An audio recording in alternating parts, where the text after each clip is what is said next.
días, hermanos, hermanas. Les saludo en el amor del Señor.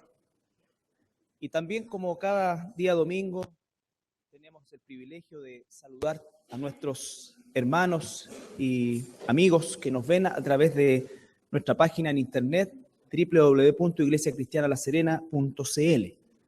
Les saludamos con un amor fraterno, esperando siempre que esta palabra que vamos a compartir el día de hoy sea siempre de bendición para sus vidas. Bueno, hoy vamos a continuar con el estudio de la carta que el apóstol Pablo escribe a la iglesia de Éfeso, esta iglesia sumamente importante y relevante dentro de lo que fue el inicio de la iglesia en el mundo, específicamente en el Asia Menor, llevando a través de esa iglesia el evangelio a distintas partes y prácticamente, como dice el libro de los Hechos, a toda el Asia Menor, ¿no es cierto?, llevando el evangelio.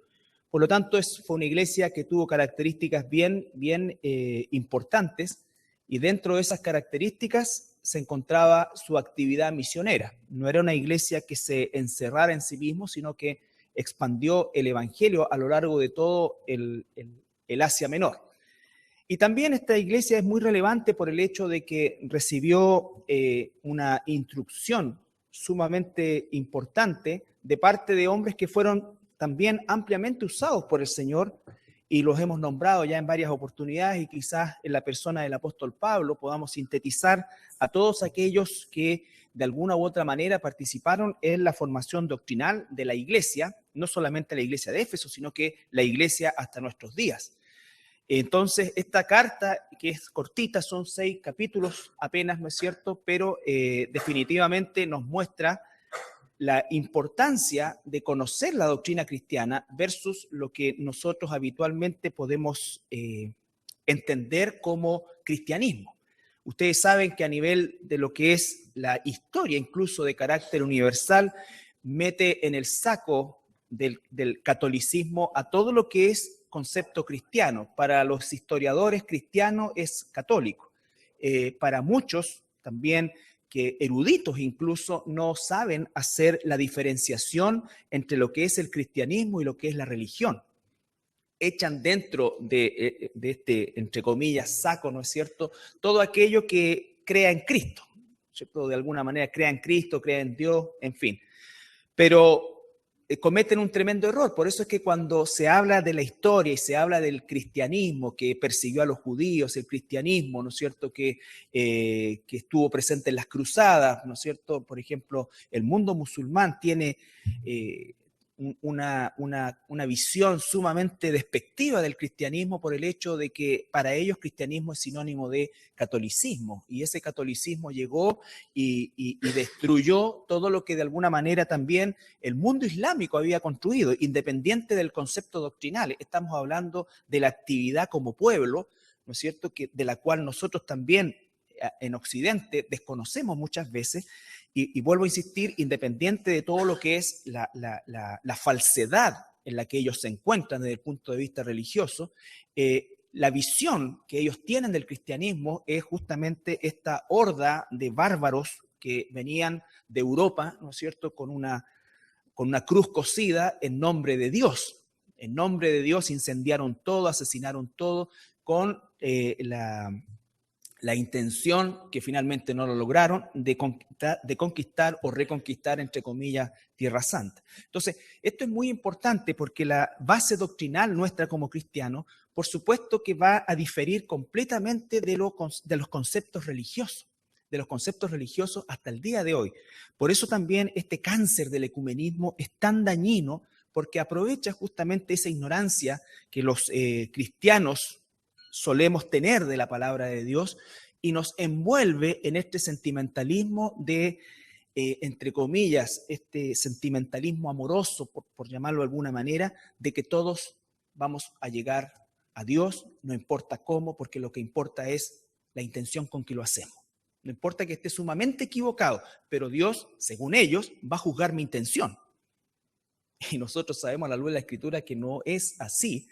Y por supuesto que vamos a resultar sumamente conflictivos al momento de exponer la verdad de Dios. Por eso es que cuando exponemos la verdad de Dios y nos sujetamos a ella, inevitablemente el conflicto viene a nosotros, no porque lo busquemos, sino por el solo hecho de que la verdad va a contrarrestar inmediatamente con la mentira. Y esto, hermanos, es fundamental entender, ¿no es cierto?, la importancia de esta carta, de toda la Biblia, pero específicamente si nos enfocáramos en el Nuevo Testamento, esta carta, la de Romanos, la de Gálatas, son cartas sumamente ricas en doctrina. Por lo tanto, cuando hablamos de doctrina, hablamos de la enseñanza de Dios hacia la iglesia. Hoy día es realmente temerario escuchar a supuestos cristianos, líderes cristianos, hablar de que no quieren o no les gusta o no quieren intervenir con la palabra doctrina, porque la consideran divisiva. Y por supuesto que es divisiva, por todo lo que anteriormente acabo de relatar, es divisiva, va a dividir la verdad de la mentira, ¿no es cierto?, la salvación de la perdición, lo que es de Dios y lo que no es de Dios, lo santo de lo profano. Entonces, todo esto es importante de ir revisando y ya estamos en la mitad de esta carta. Hemos revisado los 3 primeros capítulos que, como dijimos la semana pasada, de alguna manera representan la teología teórica, y tenemos los siguientes 3 capítulos que representan esta teología que tiene que estar en nuestra mente y en nuestro corazón, pero llevada a la práctica. Sin embargo, existe este paréntesis que tenemos desde el versículo 14 al 21, que nos da de alguna manera, como lo dijimos la semana pasada también, la forma de cómo hacer la transferencia de esta teoría de los 3 primeros capítulos a esta práctica de los siguientes 3 capítulos. Esto es fundamental porque, por cierto, nos ha llevado a entender, ¿no es cierto?, todo lo que significa verdaderamente activar ese poder que Dios ha puesto en cada uno de nosotros. Poder espiritual, poder espiritual. Vamos a recordar el pasaje completo. Hoy día nos vamos a ceñir a los últimos versículos, pero para el contexto vemos capítulo 3 de Efesios, versículo 14 al 21.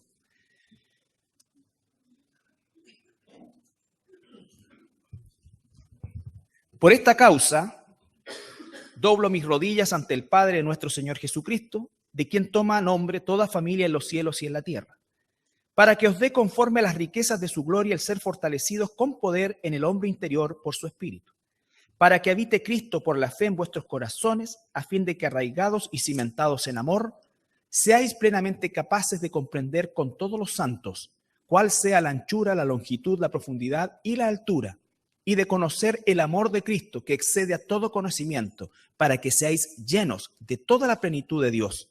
Y aquel que es poderoso para hacer todas las cosas mucho más abundantemente de lo que pedimos o entendemos, según el poder que actúa en nosotros, a Él sea gloria en la iglesia, en Cristo Jesús, por todas las edades, por los siglos de los siglos. Amén. Entonces, aprendimos acerca de el cómo, ¿no es cierto?, fortaleciendo este hombre interior. Vuelvo a insistir, no tiene relación con el género, sino con nuestro espíritu, que es fortalecido, es alimentado, y ese fortalecimiento espiritual ciertamente va a generar que Cristo habite. Recuerden ustedes que la palabra habite es katoikeo, en la voz griega, katoikeo, que es mucho más que estar en un lugar o pertenecer a un lugar. Es verdaderamente estar a gusto en ese lugar. Es, como decíamos, de aquí sale la expresión hogar, dulce hogar. De verdad sale de aquí. Me miran como así. Sí. Hogar, dulce hogar, sale de aquí. ¿Por qué? Porque es el lugar donde me siento a gusto, pleno, protegido, cuidado, agradado. Entonces dice que Cristo en ti y en mí, que habita en nosotros como cristianos, se sienta agradado, a gusto, que esté realmente a gusto viviendo en nosotros. La pregunta es para ti y también, por supuesto, para mí, ¿está Cristo a gusto viviendo en mí? ¿O está el Espíritu Santo contristado al punto de que casi parecemos no cristianos? Entonces, todos esos aspectos son fundamentales porque esa es la llave para poder ejecutar todo lo que nos enseñan los primeros 3 capítulos, ¿no es cierto? Y llevarlos a la práctica. El capítulo 4 va a empezar a hablar de la unidad, de la nueva vida en Cristo, de andar como hijos de luz, en fin, una serie de enseñanzas que son eminentemente prácticas. Entonces la pregunta, vuelvo a insistir, es si Cristo habita en nosotros, y si la respuesta es sí, la segunda pregunta es, ¿está a gusto dentro de nosotros?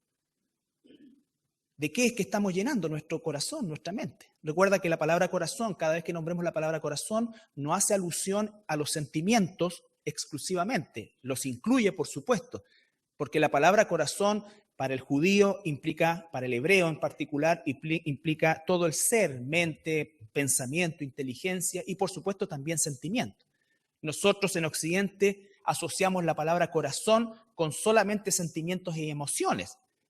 Y esos sentimientos y emociones, por supuesto que son engañosos. Entonces, nosotros tenemos que entender que cada vez que escuchamos en la Biblia esta palabra corazón y enfocado también con conceptos doctrinales, nos estamos refiriendo a un todo. Por lo tanto, dice que Cristo habite en nosotros, pero que esté a gusto en nosotros. Ahora bien,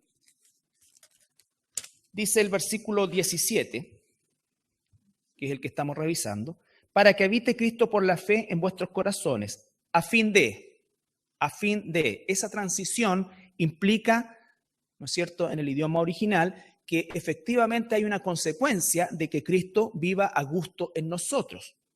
Cuando Cristo vive a gusto en nosotros, entonces va a pasar lo siguiente, que vamos a estar arraigados, significa enraizados, indivisibles, juntos, unidos y cimentados. Es decir, esto pareciera una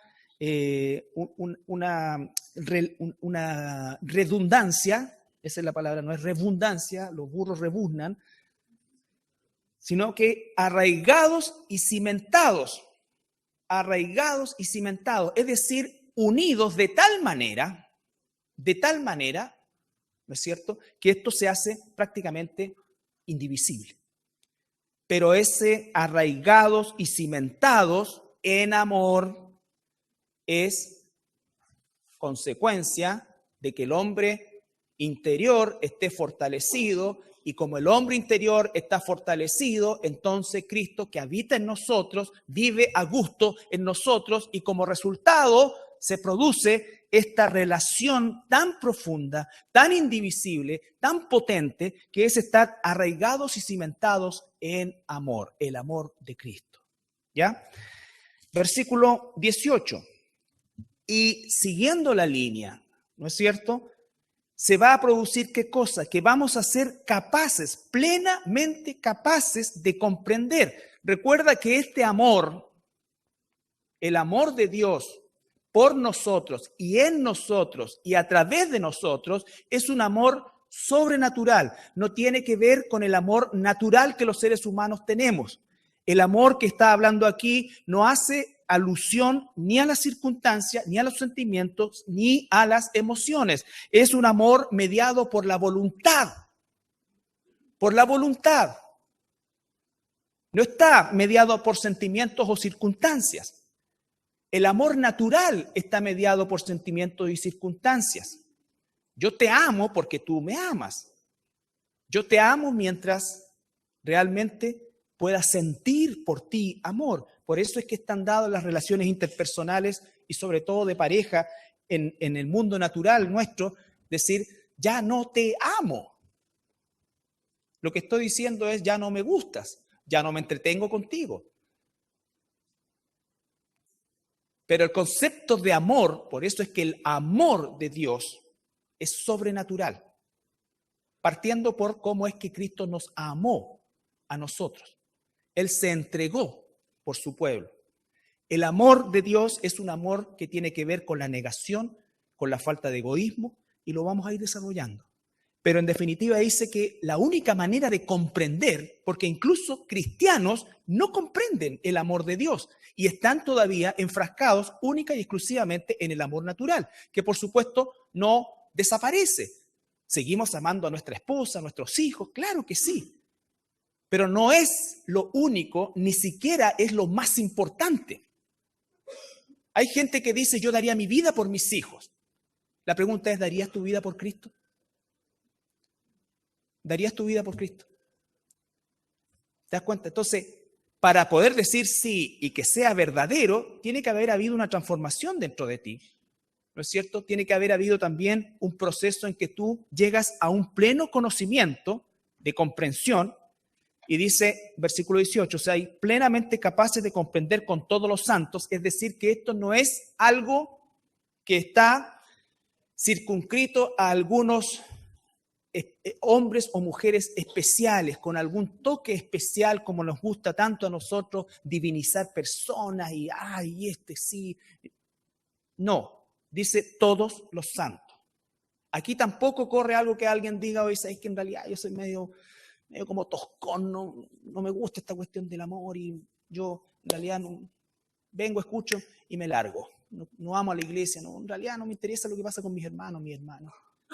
Yo vengo a escuchar nomás, Señor. Es por eso que muchas veces uno tiene que corregir expresiones que salen de nuestra propia boca. Oye, pero no vayas por los demás, ve por ti. Un momentito. Si tienes ese pensamiento, entonces venos por internet, con una Coca-Cola y un completo en la mano. El propósito de la reunión es también parte de amarnos unos a otros. Parte de amarnos unos a otros. O personas que se levantan y dicen, yo canto, pero mira, yo en realidad cierro los ojos y le canto al Señor. ¿Tú crees que al Señor le interesa tu canto? ¿Tú crees que el Señor se va a impresionar con tu voz y el Señor va a empezar a llorar? ¡Ay, qué lindo canto! El Señor se agrada del corazón de la iglesia, alabando en comunión, bajo un mismo techo, a pesar de nuestras diferencias. A pesar de nuestras diferencias. Entonces son cosas que tenemos que corregir de nuestro vocabulario. Porque, vuelvo a insistir, tú estás acá porque, primero, es un mandato de Dios. Segundo, es porque quieres alimentarte. Y tercero, y en el mismo nivel, ¿no es cierto?, tener comunión con los santos. Con los santos. Que hay algunos difíciles, pero claro, que hay su par de ser viviente en toda iglesia, así es, pues.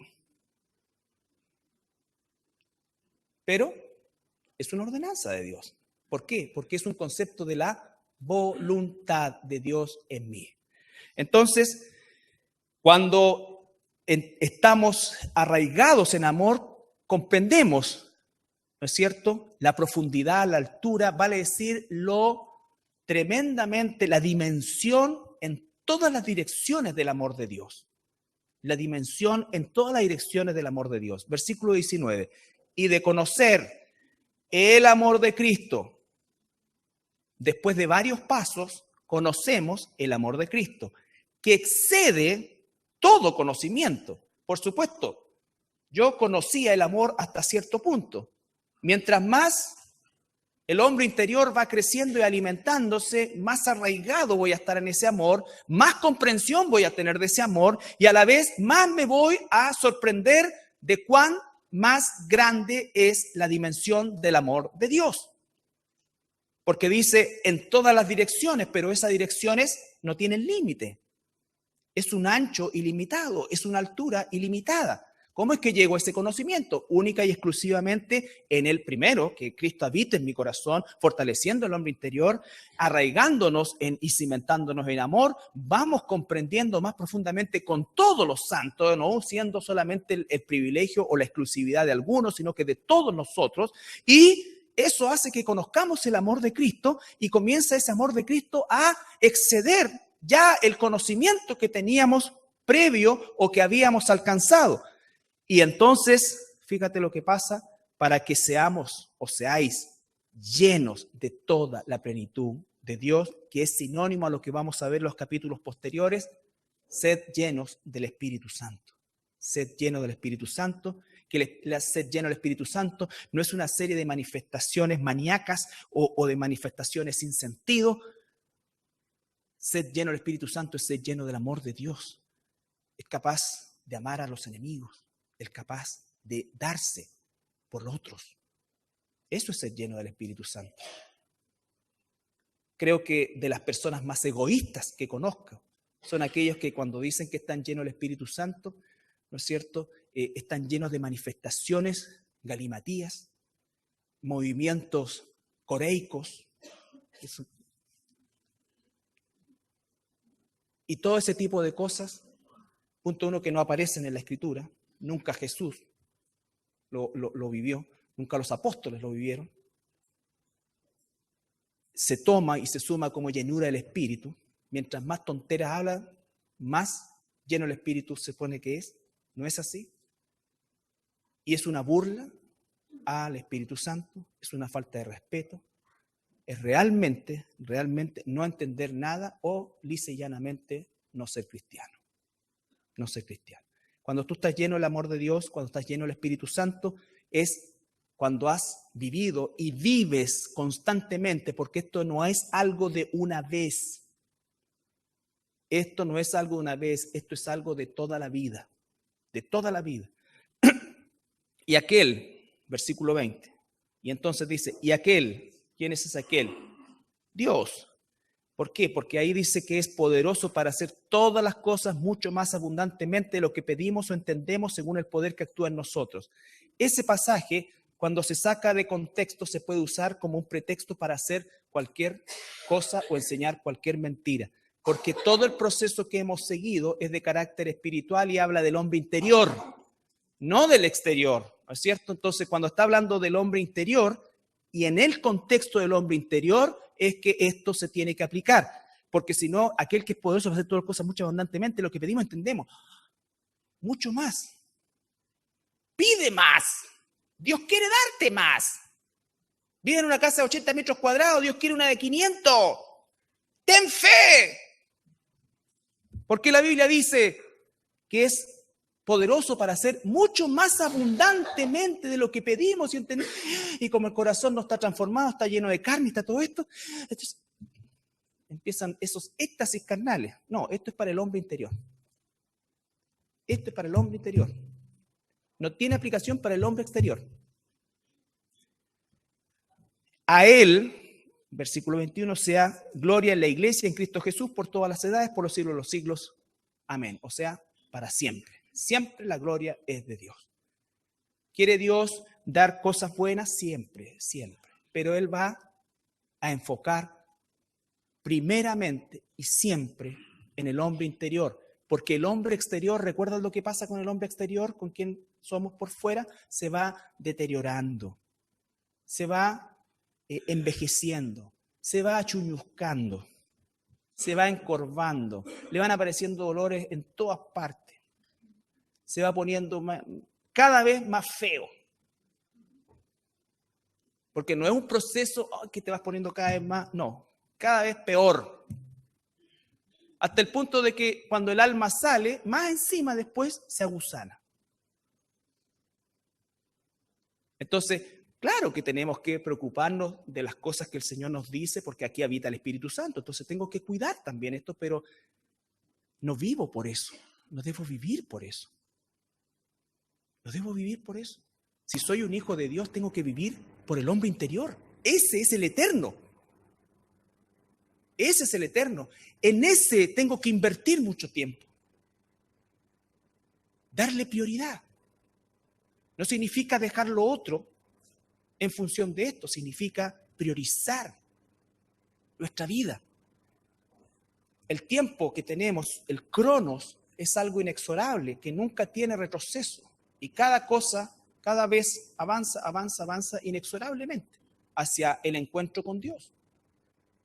Espero todos nosotros en el rapto de la iglesia, en el tribunal de Cristo y en las bodas del Cordero, y aquellos que no, al juicio en el gran trono blanco. Pero esa es la dirección que tiene la vida del ser humano. Entonces, vuelvo a insistir, este concepto del hombre interior es el que determina toda la descripción que se hace acerca del poder de Dios en nosotros, el poder de Dios para vencer aquello que carnalmente nos es imposible, aquello que carnalmente nos es absolutamente imposible. No podemos nosotros agradar a Dios si el Espíritu Santo no mora en nosotros. y no podemos tener una transformación realmente espiritual si el Espíritu Santo no vive en nosotros. Si el Espíritu Santo ahora verdaderamente vive en nosotros, entonces yo tengo que esforzarme. ¿Esforzarme en qué? En obedecer la palabra de Dios, en buscar a Dios. Y cuando me esfuerzo, entonces Dios pone el querer y el hacer. ¿No es cierto? Pero el querer y el hacer no son actos de magia que yo me siento y espero. ¿No es cierto? Es como que dice, oye, no encuentro trabajo, no encuentro esto. Bueno, sal a buscar. No, pero es que el Señor me tiene que traer el trabajo a la puerta. Todas esas tonteras. No, por supuesto, Él tiene un trabajo para ti. Pero tú tienes que salir a buscar. Y si estás bien cimentado en amor, ¿no es cierto? Dios te va a guiar. Y cuando te están ofreciendo un trabajo pero espectacular, pero que implica chanchullo, el Espíritu Santo te va a decir no. Te va a decir no. Pero es que, Señor, yo en realidad quiero ser luz aquí también en este negocio trucho. Yo quiero ser luz aquí. No. ¿Ya? Entonces, todos esos autoengaños que tenemos nosotros, el Espíritu Santo, si estamos verdaderamente cimentados, te los va a cortar. ¿Ya? Y vive Dios que es así. Entonces, el foco, volvemos principal, está en el amor de Dios, que dice el versículo 19, y de conocer el amor de Cristo. La verdad que el tema del amor de Cristo en el versículo 19, por si acaso estamos, que excede todo conocimiento, ese amor de Cristo quizás es uno de los aspectos más confusos para el pueblo de Dios el día de hoy y uno de los aspectos menos tratados verdaderamente a la luz de la Escritura y también más manoseado en el mundo no cristiano y cristiano también. Este concepto del amor es algo que, por supuesto, es tan gigantesco que es imposible contenerlo en un par de minutos, pero por lo menos entregar directrices relacionadas con lo que significa, en alguna medida, el amor de Dios. En primer lugar, el amor de Dios, como lo dije anteriormente, no es un asunto mediado por sentimientos, circunstancias o emociones. Eso es lo primero que tú y yo tenemos que aprender, que el Espíritu Santo nos va a enseñar. ¿Por qué? Porque Cristo nos amó cuando nosotros éramos enemigos de Él, ¿no es cierto? Estábamos lejos de Él, no queríamos de Él, no le buscábamos, estábamos muertos espiritualmente. Entonces, es una expresión de darse sin una condición que amerite incluso darnos. Esto es fundamental porque el amor natural, por supuesto que va mediado por méritos. Mis hijos, mi esposa, mis amigos, las personas que me aman, en fin, son en definitiva parte del amor natural que, vuelvo a insistir, no desaparece. Pero lo que empieza a crecer, lo que nace y comienza a crecer es un amor sobrenatural. Un amor sobrenatural que va a sumarse a este amor natural e incluso va a hacer que este amor natural no solamente sea un amor natural, sino que va a ser completamente todo un amor espiritual. ¿Cómo podemos ver el ejemplo de Cristo? Filipenses capítulo 2, versículos 6 al 8.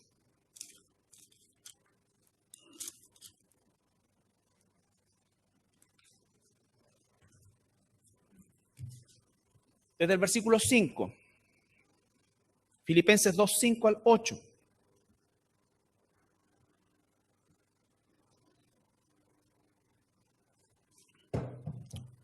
Por supuesto que se está refiriendo a los hermanos de Filipos, a los cristianos.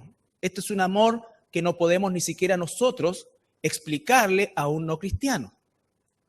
Haya pues en vosotros este sentir que hubo también en Cristo Jesús, el cual siendo en forma de Dios no estimó el ser igual a Dios como cosa que aferrarse, sino que se despojó, se dio a sí mismo, tomando forma de siervo hecho semejante a los hombres y estando en condición de hombre, se humilló a sí mismo, haciéndose obediente hasta la muerte y muerte de cruz. Ahí tenemos el ejemplo más grande del amor de Dios por su pueblo. Vamos a verlo, porque dice, haya pues en vosotros este sentir. Juan 26. Juan capítulo 26.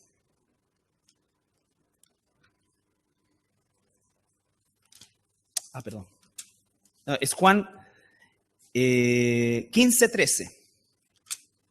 No existe Juan 26.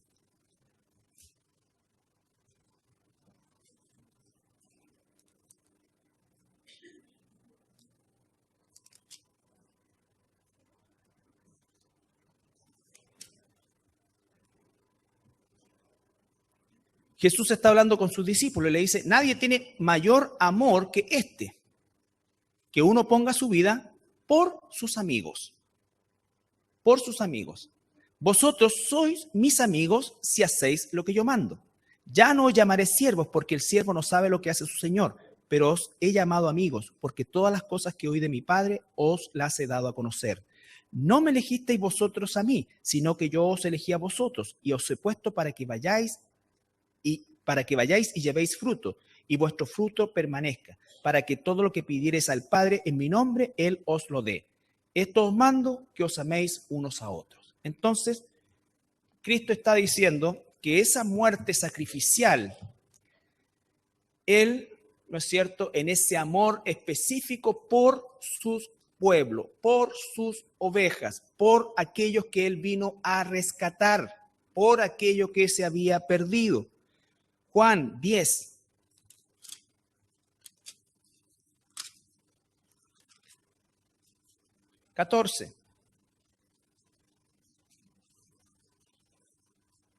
Otra alusión u otra imagen que Jesús nos muestra.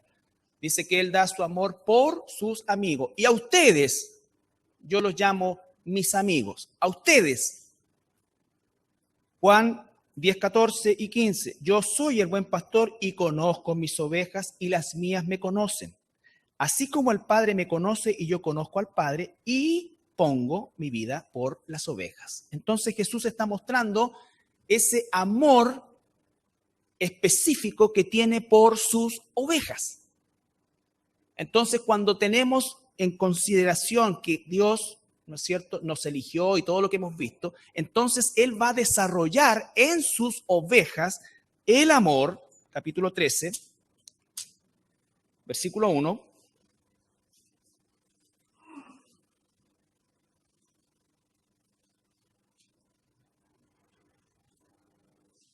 Antes de la fiesta de la Pascua, sabiendo Jesús que su hora había llegado para que pasase de este mundo al Padre, como había amado a los suyos que estaban en el mundo, los amó hasta el fin. A los suyos que estaban en el mundo, tú y yo, nos amó hasta el fin. Versículo 18. Ahí mismo, capítulo 13. Jesús está explicando este amor y dice, no hablo de todos vosotros, yo sé a quienes he elegido, más para que se cumpla la escritura, el que come pan conmigo, levantó contra mí su calcañar. Aluciendo a Judas, ¿no es cierto? Pero se está refiriendo a aquellos que sus discípulos Él había tomado. ¿Para qué? Para amarlos, al punto de dar su vida por nosotros. Al punto de dar su vida por nosotros. Él es el buen pastor, Él puso su vida por nosotros, Él es el que nos llama amigo y Él el que dice, no hay mayor gozo que dar mi vida por mis amigos.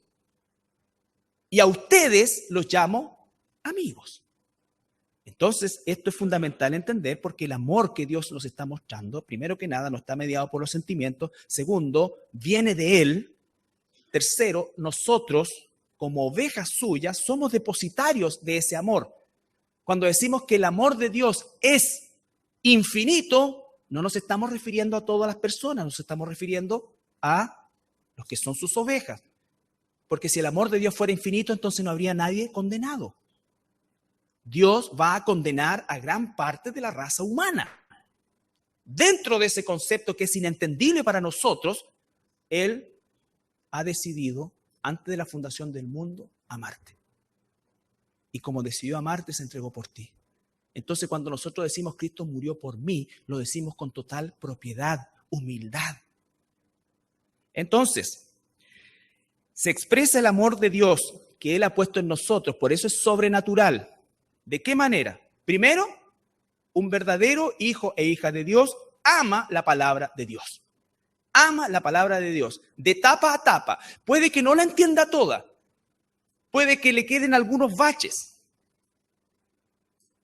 Puede que algunas cosas incluso no esté completamente de acuerdo, en el sentido de que hay una lucha mental, ese redarguir en nuestra mente, pero la ama porque sabe que es la palabra de Dios. Nadie va a morir con un 10, un 7 o un 100%, como queramos verlo, en teología cristiana. Nadie. Todos nosotros, parto por mí, vamos a morir con una deuda en eso porque nuestra mente es limitada.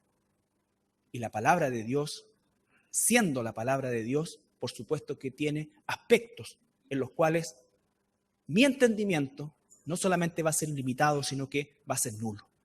Pero en la medida que crezco, esos baches se van reduciendo, que son mínimos, se van reduciendo.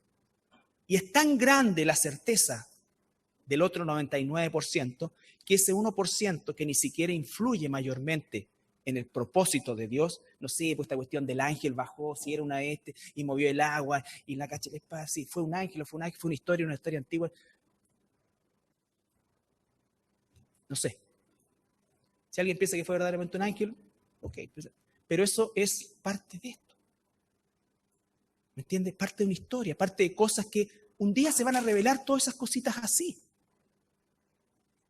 Cosas, por ejemplo, que tienen que ver con cultura, muchas veces algunas, no las sabemos completamente. A pesar de que nosotros podamos indagar, llegar al Talmud, reconocer todas las cosas, pero ¿sabes qué? Incluso la cultura judía del tiempo de hoy es muy distinta de la cultura judía del tiempo de Jesús y es muy distinta a la cultura judía del Antiguo Testamento. Por supuesto que conservan un tronco común, pero hay una serie de detalles que nosotros desconocemos. Pero estoy hablando del cuerpo de doctrina, y un hijo e hija de Dios ama esa palabra. Ama esa palabra. El Salmo 119, 97.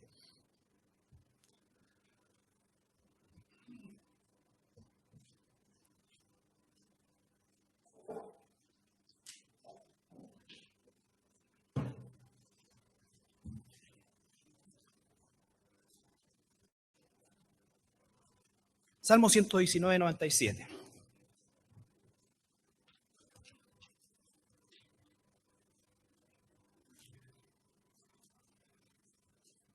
Oh, cuánto amo yo tu ley. Oh, cuánto amo yo tu ley. Todo el día ella es mi meditación. Me has hecho más sabio que mis enemigos con tus mandamientos, porque siempre están conmigo. Más que todos mis enseñadores he entendido, porque tus testimonios son mi meditación. Más que los viejos he entendido, porque he guardado tus mandamientos. De todo mal camino contuve mis pies para guardar tu palabra. No me aparté de tus juicios, porque tú me enseñaste. Cuán dulces son a mi paladar tus palabras, más que la miel en mi boca. De tus mandamientos he adquirido inteligencia, por tanto he aborrecido todo camino de mentira. ¿Es ese el sentir de tu corazón, hermano, hermana? ¿Realmente es el sentir de tu corazón? Entonces, nos vamos confrontando. Hay un tema, ¿cómo es que vamos a fortalecer el hombre interior? Si no amo la palabra de Dios, es imposible que fortalezca el hombre interior. Primera de Pedro 1:25.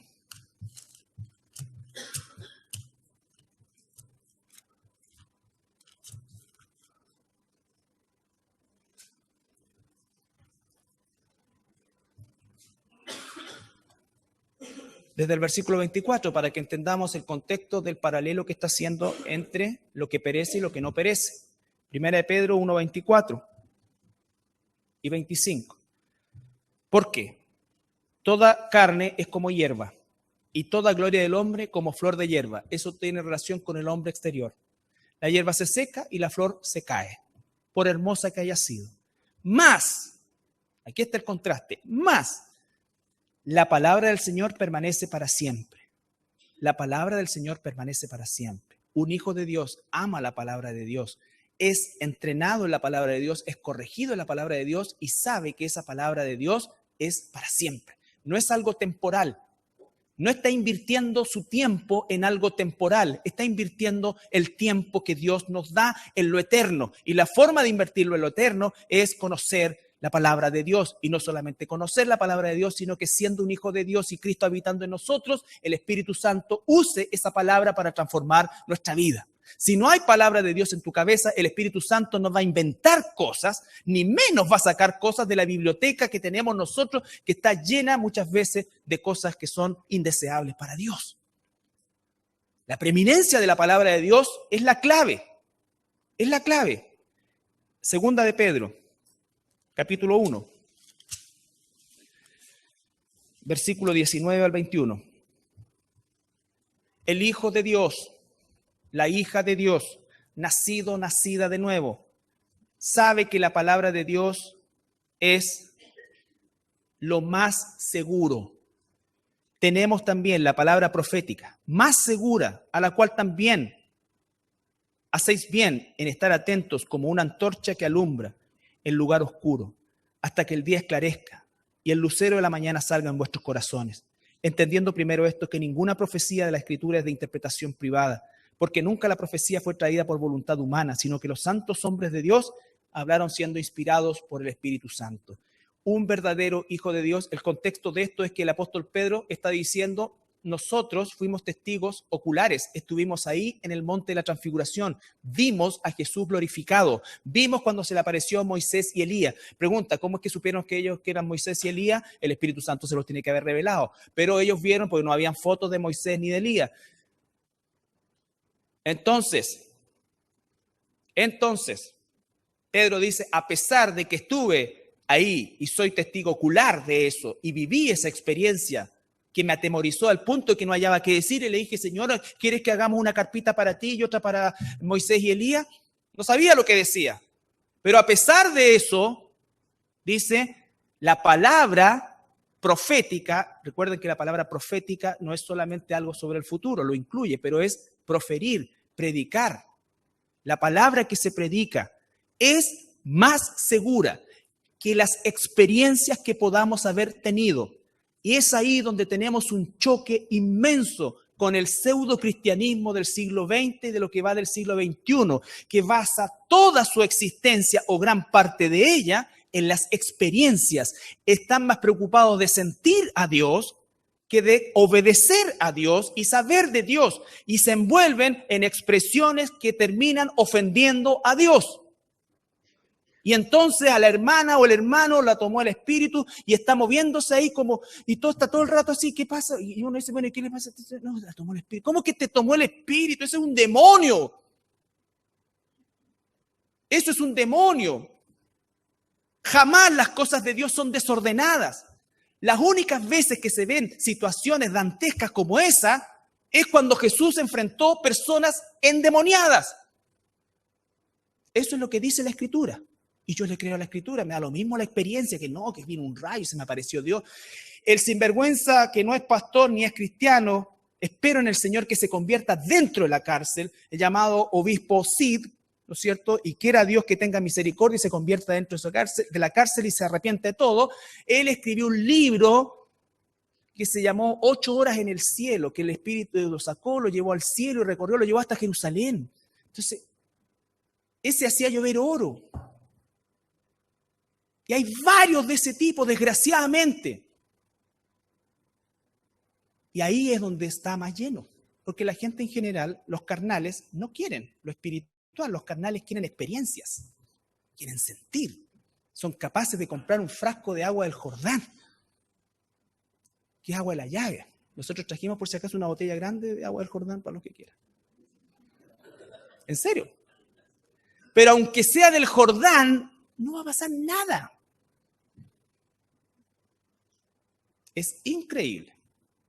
Increíble. Bueno, entonces el amor a la palabra, ¿por qué? Porque la palabra es segura. Entonces amamos la palabra de Dios porque la palabra de Dios nos corrige, nos cambia, nos moldea. Amamos la palabra de Dios porque sabemos que estamos haciendo una inversión en lo que es eterno, y amamos la palabra de Dios porque la palabra de Dios es segura. Más que cualquier experiencia, por real que haya sido, es segura. También, ¿no es cierto?, la palabra de Dios es la forma en que Dios se relaciona con nosotros. Jesús dijo en Juan 8:31.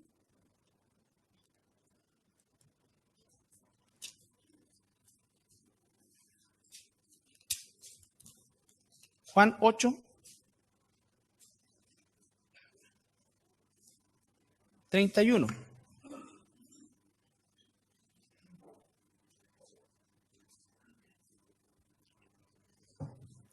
Juan 8:31 dice, dijo el Señor, entonces Jesús a los judíos que habían creído en él, si vosotros permanecéis en mi palabra, seréis verdaderamente mis discípulos, conocerán la verdad y la verdad os hará libre. O sea, un verdadero discípulo de Dios, un verdadero hijo o hija de Dios, va a permanecer en la palabra de Dios y esa palabra de Dios va a ir desarrollando la obra de darle a conocer la verdad y de transformar su vida. Si no es la palabra de Dios la que va transformando nuestra vida, entonces dice Dios que no somos verdaderos discípulos de Él.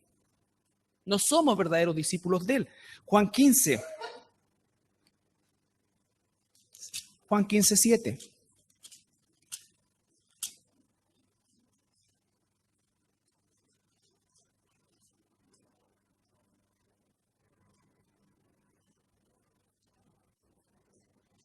Si permanecéis en mí y mis palabras permanecen en vosotros, pedid lo que queráis y os será hecho. También el contexto de eso es lo espiritual. Pedid lo que queráis y os será hecho. ¿Ya? Entonces la relación con Cristo está mediada por la palabra de Dios también. Si decimos que le amamos, obedeceremos sus palabras. Si decimos, ¿no es cierto?, que permanecemos en Él, entonces su palabra tiene que permanecer en Él. Si decimos que conocemos la verdad, es porque hemos conocido la palabra de Dios. Ahora, segundo aspecto del amor de Cristo en nosotros que sobrepasa todo entendimiento. Es sobrenatural que tú ames la ley de Dios. Porque la ley de Dios es contraria a la ley de la carne y ambas entre sí no se pueden juntar. Segundo, el amor a los hermanos, a la familia de Dios. Cuando vemos, por ejemplo, ahí Juan, sigamos en Juan, capítulo 13, 34 al 35.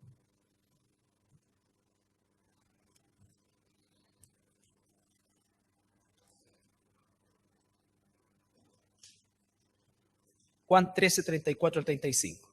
Un mandamiento nuevo os doy, que os améis unos a otros como yo os he amado. Que también os améis unos a otros. ¿Se dan cuenta? Que me amen, que se amen entre ustedes como yo los he amado a ustedes. ¿Cómo es que Dios me ha amado a mí? ¿Cómo es que Jesús me ama a mí? ¿Por mis méritos? No, porque soy cero falta, en fin. ¿Por qué? ¿Por qué? ¿Por algún mérito? No, me ama porque decidió amarme. Entonces, el amor entre los hermanos no es un asunto de afinidad. El amor entre los hermanos es un asunto de decisión, es un asunto de la voluntad. La voluntad de Dios es que nos amemos unos a otros. ¿Qué es amarnos unos a otros? Versículo 35 me falta. En esto conocerán, fíjense la potencia de eso. Todos que sois mis discípulos si tuvierais amor los unos con los otros. Amor los unos con los otros. ¿Qué es amarnos los unos a los otros? Romanos 12.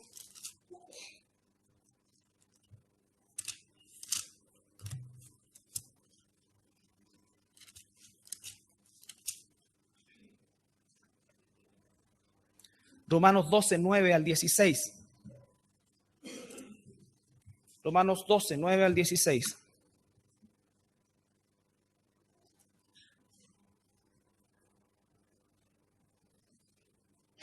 El amor sea sin fingimiento. Está hablando entre nosotros, la familia de Dios. Lo que no significa que a los que no son de la familia de Dios tenemos que fingirle amor. No, es otra forma. El amor sea sin fingimiento. Aborrecer lo malo y seguir lo bueno. ¿Qué es sin fingimiento? Dice, oye hermano, que Dios te bendiga y en el almuerzo te pelo. ¿Ya? Pero eso pasa en otros lados. El amor sea sin fingimiento. Aborrecer lo malo, seguir lo bueno. Amaos los unos a los otros con amor fraternal. En cuanto a honra, prefiriéndose los unos a los otros. Adelante, hermano, llévese usted el pedazo más grande de carne. ¡Uy, yo puse 10! ¡Vos no hay pagado! Pero eso pasa en otros paseos. Amados los unos a los otros con amor fraternal. En cuanto a honra, prefiriéndose los unos a los otros. Es lo que requiere diligencia, no perezosos, fervientes en espíritu, sirviendo al Señor, gozosos en la esperanza, sufridos en la tribulación, constantes en la oración. Constantes en la oración. Para los 4 y 5 que nos reunimos el día miércoles, constantes en la oración, no decaigan, hermano. Compartiendo, para las necesidades de los santos, practicando la hospitalidad. Bendecid a los que os persiguen, bendecid y no maldigáis. Gozaos con los que se gozan, llorar con los que lloran. Unánimes entre vosotros, no altivos, sino asociándose con los humildes. No seáis sabios en vuestra propia opinión. Entonces, hay mucho ahí que podemos y debemos tomar, estudiar, analizar. Y ahí es donde viene el poder de Dios. Cuando tú lees esto, cuando yo leo esto, me miro a mí mismo y me doy cuenta de que estoy, pero endeudado hasta el cuello. Y no tengo recursos en mí mismo. Es ahí donde tengo que ocupar el poder de Dios, la riqueza de gloria, no para pedir estupideces, sino para pedir que Dios me haga conforme lo más cercano a esto. Porque la relación entre los hermanos es tan radicalmente importante para Dios que necesitamos pedir poder de Dios para agradarle a Él y para que ese agradarle a Él se grafique, se plasme, ¿no es cierto?, en una relación amorosa con mis hermanos. Recuerda, si tú en tu mente sácate el sentimiento y la emoción, va a haber sentimiento y emoción, por supuesto, pero va a estar sujeto a la voluntad de Dios. Y la voluntad de Dios entonces no va a hacer acepción de hermanos. Esto no es un asunto de afinidad, esto no es un asunto de que hoy somos tan parecidos. No. Como siempre digo, y perdónenme, a algunos les molesta, pero en nuestro amplio parque zoológico, Iglesia Cristiana La Serena, tenemos distintos especímenes que vivimos en la misma jaula, ni siquiera estamos separados. Y más encima nos dan el mismo alimento. Es extraño, es sobrenatural y tenemos que amarnos. Los años que el Señor nos tenga juntos. Hay algunos de mis hermanos y mis hermanas acá que tenemos ya más de 25 años juntos. Entonces, nuestra unión no ha estado ni en la afinidad, porque muchas veces ni siquiera la tenemos, ¿no es cierto?, sino que en el amor como hermano. En la medida que la iglesia crece numéricamente, esa relación de amor también tiene que crecer. Pero si va a crecer carnalmente en función de la afinidad, estamos perdidos. Porque eso no significa el amor de Dios. El amor de Dios es esto. Es realmente honrarnos unos a otros, preferirnos unos a otros, ayudarnos unos a otros, orar los unos a los otros. Cuando el día miércoles oramos por las cargas de nuestros hermanos, ¿no es cierto? ¿Cuáles son esas cargas? Esposos inconversos, esposas inconversas, hijos inconversos. Porque si buscamos el reino de Dios, Dios se va a preocupar de que no tiene trabajo, aunque lo pedimos igual. Dios se va a preocupar de la salud, aunque pedimos también por salud, pero no es ese el principal foco. Estamos luchando. Por eso tampoco es tan atractivo el día miércoles. Por si trae tu petición de oración, ven, pidamos al Señor. Todos los que quieran tener más de Dios y ver a Dios plasmado en sus vidas, ¿no es cierto? Todos aquellos que tengan auto del año 90, vengan, porque Dios quiere darle un último modelo. Yo creo que hay más gente. Pero si es para orar por la esposa del hermano que es inconversa, ni la conozco, no me interesa. ¿Quién es esa hija?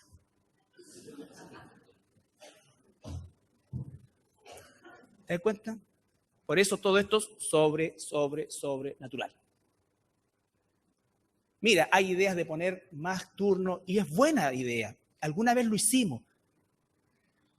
Pero yo muchas veces no he querido, porque si no, esto se va a transformar en que el día lunes va a orar uno, el día martes va a orar dos.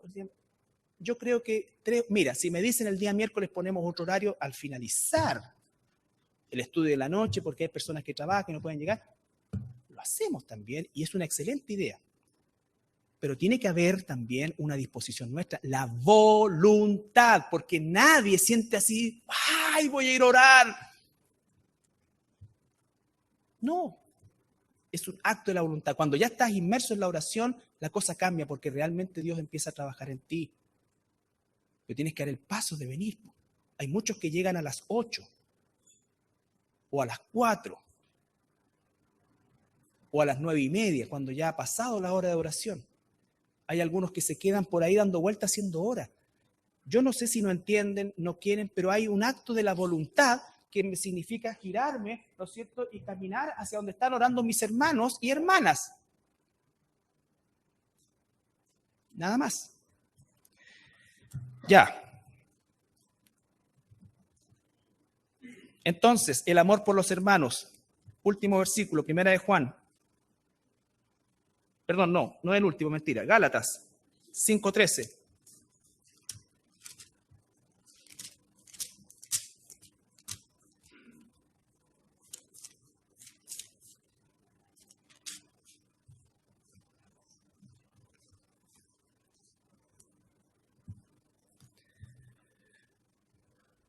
Gálatas 5:13. Porque vosotros, hermanos, otra vez, el foco en los cristianos. Porque vosotros, hermanos, a libertad fuisteis llamados, solamente que no uséis esa libertad como ocasión para la carne, sino servíos por amor los unos a los otros. Los unos a los otros. El amor a la iglesia. Juan 17. Hay muchos más versículos, pero no tenemos tiempo. Juan 17. Versículo 20. Recuerden ustedes que eso representa la oración sacerdotal de nuestro Señor Jesucristo por todos los creyentes. Cuando Jesús está hablando en plural por todos los creyentes, se está refiriendo a lo que sería, a lo que fue, a lo que es la iglesia. La iglesia, por eso es que siempre las oraciones de Jesús son en plural, en plural. Versículo 20. Mas no ruego solamente por estos, sino también por los que han de creer en mí por la palabra de ellos, para que todos sean uno, como tú, oh Padre, en mí y yo en ti, que también ellos sean uno en nosotros, para que el mundo crea que tú me enviaste. La gloria que me diste yo les he dado, para que sean uno, así como nosotros somos uno. Yo en ellos y tú en mí, para que sean perfectos en unidad, para que el mundo conozca que tú me enviaste y que los has amado a ellos como también a mí me has amado. Padre, aquellos que me has dado, quiero que donde yo estoy, también ellos estén conmigo, para que vean mi gloria que me has dado, porque me has amado desde antes de la fundación del mundo. Padre justo, el mundo no te ha conocido, pero yo te he conocido y estos han conocido que tú me enviaste. Y les he dado a conocer tu nombre y lo daré a conocer aún, para que el amor con que me has amado esté en ellos y yo en ellos. La relación de amor de la iglesia. Efesios dice que Cristo amó a la iglesia a tal punto que se entregó por ella. Entonces la iglesia es esto, somos nosotros. Cuando termine este servicio, ¿no es cierto? A las 3 de la tarde, no. Cuando termine este servicio, esto va a quedar deshabitado y es solamente un espacio físico, es un local. La iglesia somos nosotros.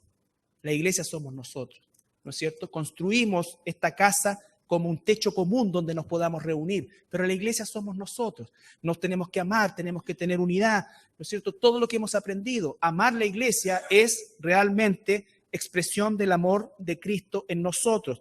Amor por su palabra, amor por los hermanos, amor por la iglesia y por último, amor también por aquellos que están perdidos. Cristo nos entrega amor y ese amor debe también traspasarse a aquellos que no conocen a Jesús. Cuando Jesús oró, ¿no es cierto? En Juan 10 dice que vio la mies, que era mucha, y los obreros poco, y él dijo, rueguen al Padre para que mande más que obreros. ¿Por qué? Porque en esos obreros Dios va a colocar también amor por ellos, por esa mies, amor por los inconversos, amor por los perdidos, amor por los enemigos. Cristo nos ama a nosotros para que nosotros amemos también a los perdidos, como parte de ese proceso. Cristo habita en nosotros y nos ama como a hijos, como ovejas, como amigos. Y ese amor también se va a plasmar y reflejar en un amor hacia los perdidos, hacia los perdidos.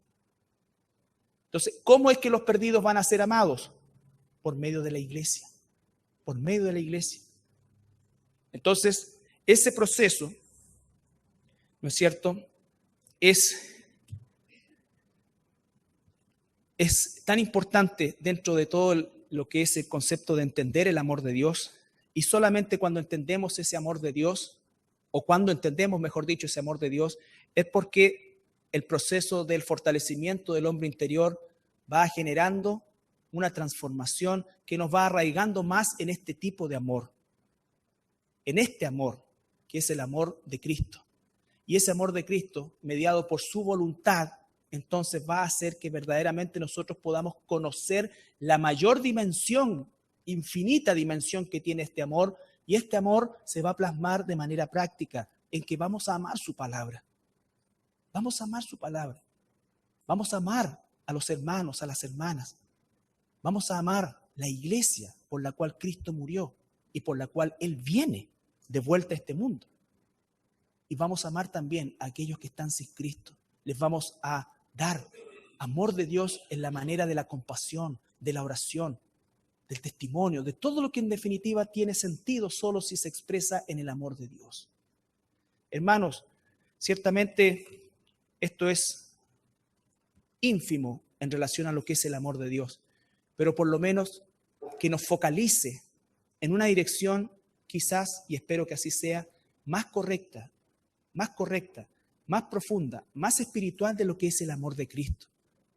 Porque vuelvo a insistir, una de las cosas que está manoseada, que está torcida, es el amor de Cristo, el amor de Dios. Se usa la palabra amor de una manera tan indiscriminada como se usa en el mundo. Hay millones de canciones de amor. Hay millones y millones de situaciones donde se habla y se usa la palabra amor. Pero ninguna de esas es el amor de Dios. El amor de Dios es solamente algo que recibe el que es hijo e hija de Dios. Y es un amor totalmente diferente, distinto, sobrenatural, inentendible, que solamente se puede comprender cuando estoy arraigado en ese amor. Y para poder estar arraigado en ese amor, mi hombre interior tiene que ser fortalecido. Y en definitiva, eso se va a plasmar también de una manera práctica. Nos ponemos de pie para orar.